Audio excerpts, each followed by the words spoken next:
अगर आपके फ़ोन में आई कांट इंस्टॉल का एरर आ रहा है तो सबसे पहले आपको अपने फ़ोन का स्टोरेज चेक करना है। स्टोरेज चेक करने के लिए आपको अपने मोबाइल के सेटिंग पे जाना है। सेटिंग पे जाने के बाद अबाउट डिवाइस पे आपको क्लिक कर देना है।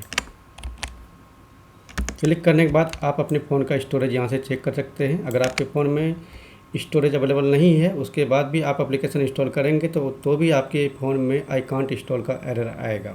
ठीक है, अगर आपके फ़ोन में स्टोरेज है फिर भी ये एरर आ रहा है तो इसको फिक्स करने के लिए आगे का प्रोसेस